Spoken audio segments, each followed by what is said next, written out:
Welcome back to the deep dive. Today, we're going to unpack something pretty crucial for any public or nonprofit organization hoping to not just survive but thrive in the years ahead, and that is Strategic Human Resources Management, or SHRM as it's commonly called. We've got some interesting excerpts from a recent textbook chapter on the topic, and I'm joined by our expert here to help us really understand what's at stake, especially with some major workforce changes on the horizon. Yeah, it's interesting. When you talk about strategic HR, a lot of organizations think, oh, that's just for big corporations. But the reality is the core principles are essential for any organization that relies on people to get things done, Right. which is pretty much all of them. Yeah, exactly. Yeah. So our source really emphasizes this idea that public and nonprofit organizations are facing this perfect storm of change right now. hmm We're talking economic shifts, rapid technological advancements, a constantly evolving legal landscape, and even cultural changes impacting the workforce. And in the midst of all this change, the text really points to this idea that having well-trained and adaptable employees is the key to navigating these challenges successfully. So it sounds like SHRM is a lot more than just, making sure everyone's filled out the right paperwork. It definitely goes deeper than that. I think you can think of it this way. Old school HR was often reactive, dealing with issues as they popped up. SHRM is about flipping the script. It's about being proactive and taking a long-term approach to managing your people. It's about making sure that your human resources, your most valuable asset, really are aligned with your organization's strategic goals, not just for today, but for the future. That makes a lot of sense. So let's talk about why SHRM is so crucial right now. Our source kind of keeps hammering on this point, and for good reason. You're absolutely right. We're on the precipice of a massive wave of retirements, especially in the public sector. Think about all the baby boomers reaching retirement age. Add to that the fact that a significant portion of the senior executive service, those high-level leaders in government, are also becoming eligible for retirement. The numbers are pretty staggering. So help me understand what the senior executive service does and what the impact would be if they all left at once. Yeah, that's a great question. So these are the folks that are really responsible for setting strategic direction and overseeing major initiatives within federal agencies. Okay. Losing that level of experience and institutional knowledge all at once would be a huge blow to any organization. The source cites some pretty alarming statistics by 2018, and remember this research was published a while back. 60% of federal white-collar workers and a whopping 90% of the SES could have retired. And nonprofits aren't immune to this trend either. The Casey Foundation, which focuses on supporting vulnerable children and families, found that 65% of nonprofits were anticipating leadership transitions by 2010. So that's a significant brain drain. It is. It really is. We've got a sort of double whammy happening. Yeah. Experienced employees are leaving, but at the same time, organizations are also facing layoffs and budget cuts, meaning the remaining staff have to do more with less. They have to wear multiple hats. They have to be incredibly skilled and incredibly flexible just to keep things running. It's a perfect storm, like you said. Organizations are being squeezed from both ends, people leaving and having to do more with less. It sounds like the role of HR itself has to evolve to meet these challenges. Yeah, you're hitting the nail on the head. Yeah. The source is very clear on this point. If SHRM is about being proactive and strategic, HR professionals can't just be stuck in compliance mode, focused on paperwork and rules. They need to step up and become true strategic partners within their organizations. So what does this new breed of HR professional look like? What skills do they need to thrive in this environment? Well, the source highlights a few key qualities. First, they need to be business savvy. It's no longer enough to just understand HR policies and procedures. They have to understand the organization's overall goals and how HR can contribute to achieving those goals. So they need to be able to speak the language of business and understand how HR fits into the big picture. Precisely. They also need to be credible activists. And this means being respected within the organization, being able to influence decision-making, and being willing to challenge assumptions. HR can't just be a rubber stamp for whatever leadership wants to do. They need to be a voice for the workforce, advocating for what's best for the organization as a whole, even if that means pushing back against the status quo. Okay, I'm starting to see how this all ties together. It's not just about HR, it's about leadership strategy, the overall health of the organization. Exactly. And that brings us to another interesting point that the source raises. It's no longer enough for HR to just manage employees. They need to be talent managers, culture stewards, and strategy architects. So it's about developing people, shaping the work environment, and aligning HR practices with the organization's long-term vision. It's a much broader role than traditional HR. which is why we're seeing this growing trend of HR outsourcing organizations, especially smaller ones, are realizing that they may not need a full-fledged HR department in-house to handle all these complex functions. So you're saying that outsourcing can be a smart move, especially for nonprofits with limited resources. Absolutely. The source mentions that more and more organizations are outsourcing things like payroll, benefits, recruiting, even entire HR functions. This can free up internal resources to focus on the strategic aspects of HR, like talent development, succession planning, and building a strong organizational culture. That's a great point. It's about being strategic with your resources, even when it comes to HR. Now let's get into the nitty-gritty. How do you actually DO human resources planning? Where do you even start? Well, the source emphasizes that it's not a one-time event. Mm-hmm. It's an ongoing process, and it involves 5 key steps. All right, let's dive in. What's step 1? First, you have to define your strategic direction. This means linking your HR plan to the big picture goals of the organization. So it's about making sure everyone's rowing in the same direction. Exactly. You need to ask yourself some fundamental questions. What are we trying to achieve as an organization? Right. What kind of workforce will we need to get there? And how can HR contribute to that success without a clear strategic direction? Your HR efforts will be fragmented and ineffective. That makes a lot of sense. So once you've got your compass pointed in the right direction, what's next? Step 2 is a thorough workforce analysis. This is where you take stock of your current situation. What skills do we already have? Mm-hmm. What are the gaps? What are our future needs going to look like? So it's about taking inventory of your current crew and charting the course ahead. You got it. And this is where those retirement projections we talked about come into play. If you know that a significant portion of your workforce is going to retire in the next 5 to 10 years, you need to start planning for those transitions now. Okay, so you've defined your goals and you've assessed your current workforce. What's the next step in this strategic HR journey? Step 3 is developing an action plan. This is where the rubber meets the road. How do we bridge those skill gaps we identified? Do we need to recruit new talent, train? Our existing employees restructure our teams? The action plan lays out the specific steps we're going to take to achieve our strategic HR goals. Okay, I'm seeing how this all fits together. You're creating a roadmap for the future of your workforce, but plans are useless unless they're put into action, right? Exactly. That's where step 4 comes in, implementation. This is where you allocate resources, communicate the plan to your employees, and start putting those action items into motion. So you're actually making things happen. That's right. But even the best laid plans need to be adjusted along the way. That's where the final step comes in, monitoring and revision. Because things change, right? The world doesn't stand still. You need to constantly monitor your progress, assess what's working and what's not, and be willing to adapt your plan as needed. The key is to view SHRM as a dynamic process, not a static document that gets filed away and forgotten. Okay, so we've laid the groundwork for strategic HR, but I'm curious, how do you actually predict the future of your workforce? How do you know what skills you'll need 5, 10, even 15 years down the road? That's where forecasting comes in.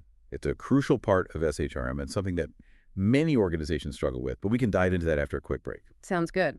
All right, so before the break, we were talking about forecasting and how organizations can try to get a handle on what their workforce needs might look like in the future. It sounds a bit like, trying to predict the unpredictable. It can be, but it's not about gazing into a crystal ball. The source lays out a framework you can approach forecasting with, and it starts by understanding there are really 2 main aspects, demand forecasting and supply forecasting. Okay, so break those down for me. What's the difference between demand and supply in this context? Well, demand forecasting focuses on the work itself. What kind of work will your organization be doing in the future, and how will that work be done? This is where you have to factor in those big trends we talked about earlier. Technological advancements, economic shifts, even political changes. All of these can influence the skills that will be in high demand down the road. So it's about anticipating how those big picture trends are going to reshape the nature of work itself. Exactly. And one example I think really brings this home is the rise of artificial intelligence and automation jobs that involve repetitive tasks are likely to be impacted, while jobs requiring creativity, critical thinking, and emotional intelligence, those are going to become even more valuable. So you're saying that some jobs are going to disappear completely? Well, some might, but others will transform and new ones will emerge. The key is to anticipate those changes and prepare your workforce for them. Okay, so that makes sense, but how do you translate that into specific skills and roles? That's where job analysis comes in. You need to really take a deep dive into each job within your organization and make sure that the job descriptions you have accurately reflect the reality of the work, not just some outdated list of tasks that are no longer relevant. You need to think about the knowledge, the skills, and abilities, or KSAs, that are required to perform those jobs effectively. So making sure you're not clinging to old ways of doing things. Exactly. The workplace is constantly evolving, and your job descriptions need to keep pace with those changes. It's really important when it comes to attracting and retaining top talent. People want to work for organizations that are forward-thinking and innovative, not stuck in the past. That makes sense. Okay, so we've talked about demand forecasting, which is all about anticipating the future of work. What about supply forecasting? Supply forecasting is about understanding your current workforce, and it starts with taking stock of the skills you already have in-house. What are your strengths? Where are the gaps? This helps you identify areas where you might need to invest in training or development programs to upskill your existing employees. So before you go out and try to recruit new talent, you've got to take a look at what you already have. Absolutely, and this is also where succession planning becomes so critical, especially with that wave of retirements coming. You need to identify key roles and start developing internal candidates to fill those positions when the time comes. Yeah, it's like creating a pipeline of future leaders. Exactly. And it's a really powerful way to motivate and engage your employees. You're providing them with clear career paths and opportunities for growth. I love that you're turning those departures into opportunities for growth and development for the individual and the organization as a whole. Right. But supply forecasting also involves looking outside your organization. What's the external labor market like? Where do those in-demand skills even exist? Are there enough qualified candidates out there to fill your future needs? So you're not just forecasting demand, you're also forecasting supply, both internal and external. You got it. And once you have a good handle on both sides of the equation, you can start to analyze the gap between what you need and what you have. This is called gap analysis. And it can be a really powerful tool for guiding your HR strategy. So if you see a big gap, that might mean you need to ramp up your recruitment efforts or invest heavily in training and development. Exactly. And on the other hand, if you see a surplus of workers in some areas, you might need to think about retraining transfers or even incentivizing departures. The key is to be strategic and proactive, not reactive. Okay, that makes sense. Now, are there any examples of how organizations are actually doing this in the real world? Yeah, the source highlights a few interesting cases. For instance, Santa Fe, New Mexico was facing a serious shortage of police officers, and they had to get really creative to attract qualified candidates. They launched nationwide recruitment campaigns and offered signing bonuses to experienced officers who were willing to relocate. Wow, talk about going the extra mile. They also implemented programs to help spouses of officers find employment in Santa Fe, recognizing that, the decision to move is often a family decision. That's interesting. It shows how important it is to really think outside the box when it comes to recruitment. The source also mentions Pennsylvania. They took a proactive approach to addressing their looming retirement crisis. They started targeting their recruitment efforts based on projected retirement losses years in advance. So they were thinking ahead. They were creating a pipeline of talent ready to step in when the time came. This long-term perspective really helped them avoid a major disruption to their workforce. So both Santa Fe and Pennsylvania were able to adapt their HR strategies to meet very specific challenges. Exactly. But even with the best planning and forecasting, you have to deal with the unexpected. Right. What if a new technology emerges that completely disrupts your industry? Or there's a sudden economic downturn that forces you to make tough decisions about staffing? Okay, so you can't predict the future with 100% accuracy, so how do you build in that flexibility and adaptability? That's where the monitoring and revision piece we talked about earlier becomes so important. You have to constantly scan the environment, gather data, and adjust your plan as needed. It's an ongoing process, not a one-time event. Okay, so SHRM sounds like a lot of work. How do you make sure that it's actually implemented effectively and not just a dusty plan sitting on a shelf somewhere? That's the million-dollar question. And honestly, is one of the biggest challenges organizations face when it comes to SHRM. It's not enough to just have a plan. Yeah. You need to create a culture that embraces strategic HR, and that starts at the top. So leadership buy-in is essential. Absolutely. If leadership isn't committed to the long-term vision, if they're not willing to invest the resources and make the tough decisions that are sometimes necessary, then SHRM is going to fizzle at the source. Actually highlights a really vivid example of what not to do. Oh, okay. I'm all ears. What happened? They talk about Grady Memorial Hospital in Atlanta faced with budget pressures. They offered early retirement to a bunch of employees to try to cut costs. Seemed like a logical solution on the surface, but it backfired. So what went wrong? They lost a huge amount of institutional knowledge and expertise all at once. They lost those crucial relationships that employees had built up over the years, both internally and externally.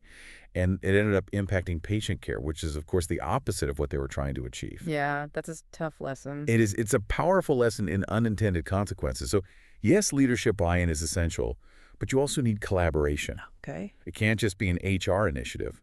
HR needs to work closely with department heads, with line managers, with even frontline employees to make sure that that plan aligns with the realities of each department and each role. So it's a team effort, not just an HR silo. Exactly. And that brings us to another important point, measurement. How do you know if your SHRM efforts are actually working? How do you demonstrate the value of strategic HR to your organization? Yeah, how do you quantify something like that? Well, there are a few approaches the source mentions: audits, benchmarking, and even looking at return on investment, or ROI. Wait, ROI for nonprofits? I thought that was strictly a for-profit concept. It's a common misconception. But even nonprofits can and should measure the impact of their HR practices. Think about it this way. If you invest in training, are you seeing an increase in productivity? Are you seeing a decrease in errors or accidents? Are you retaining your top performers? These are all measurable outcomes that can be tied back to your SHRM investments. So you're looking at the impact on the organization's mission, not just the bottom line. Exactly. And when you can demonstrate that your SHRM efforts are actually making a difference, that they're helping your organization achieve its goals and deliver on its mission, then you can make a strong case for continued investment in strategic HR. You can show that it's not just an expense, it's an investment in your most valuable asset, your people. That's a great point to end on. I know I've learned a ton today, and I hope our listeners have too.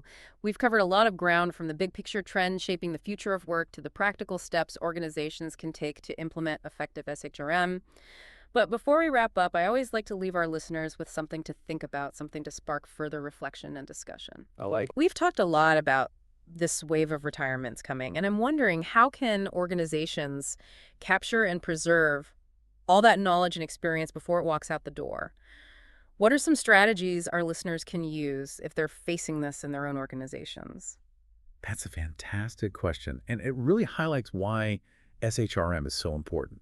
Yeah. We often think about recruitment and training for new employees, but what about knowledge transfer from those who are leaving? Right. It's like this institutional memory that could be lost. All those lessons learned, all that expertise built up over years, even decades of work. Exactly. Organizations need to be proactive about this. They can't just assume that knowledge will magically transfer itself. They need to create systems and processes to capture that valuable information. Okay, so what do those systems and processes actually look like? Well, one approach is to implement mentorship programs where senior employees share their expertise with younger staff. It can be a really effective way to pass on tacit knowledge, those things that are hard to write down or codify in a manual. It's about building relationships and creating opportunities for informal learning and knowledge sharing. So it's about creating a culture of mentorship where experienced employees feel valued and empowered to share what they know. Exactly. And it's not just about one-on-one mentorship. You can also create communities of practice where people with similar roles or areas of expertise can come together to share best practices, solve problems, learn from each other. Those communities can be a powerful way to break down silos and foster a sense of collective learning within the organization. I love that it's about creating a learning organization where knowledge is constantly being shared and everyone's encouraged to grow and develop what other strategies are out there. Another approach is to create knowledge repositories where you document policies, procedures, best practices, and make sure they're accessible to everyone. This could be an online platform, a shared drive, even a good old-fashioned library. Right. The key is to make sure the information is organized in a way that's easy to find and use. So it's like creating a single source of truth for the organization's knowledge. Exactly. And this doesn't have to be a massive undertaking. You can start small and gradually build up your repository over time. And you can also involve employees in the process. Encourage them to contribute their own insights and best practices. Yeah, that's a great idea. It not only helps capture knowledge, but it also gives employees a sense of ownership and pride in the organization's collective knowledge base. Absolutely. And finally, you can use exit interviews as an opportunity to capture those lessons learned and insights gained over a long career instead of just focusing on, the reasons for leaving. You can ask departing employees to reflect on their experiences, share what they've learned, and offer advice for their successors. So you're turning those departures into opportunities for growth and learning. Exactly. It's about recognizing that human capital is a valuable asset. And losing experienced employees doesn't have to mean losing all that they've contributed. It's about capturing their wisdom and making sure it lives on within the organization. That's a really powerful point to end on. I know I've learned a ton today, and I hope our listeners have too. We've explored the challenges and opportunities of SHRM, from the importance of leadership buy-in to the need for constant monitoring and revision. We've also talked about some practical strategies for capturing and preserving knowledge, ensuring that organizations can continue to thrive even in the face of those major workforce changes. And remember, SHRM isn't a one-size-fits-all solution. It's about finding what works best for your organization and its unique needs. So dive in, explore, and start shaping the future of your workforce. Thanks for joining us on the deep dive. Yeah, it's so interesting. We focus so much on bringing new people in, but we forget about all that knowledge walking OUT the door. Right. And it ties back to something we talked about earlier, measuring the ROI of HR. Mm-hmm.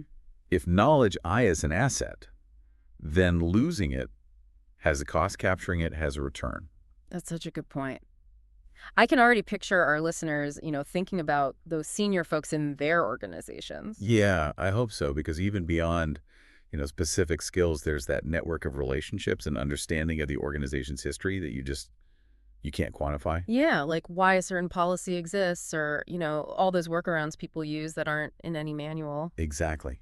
That's the kind of stuff that gets lost and then takes years to rebuild. This has been such a thought-provoking deep dive.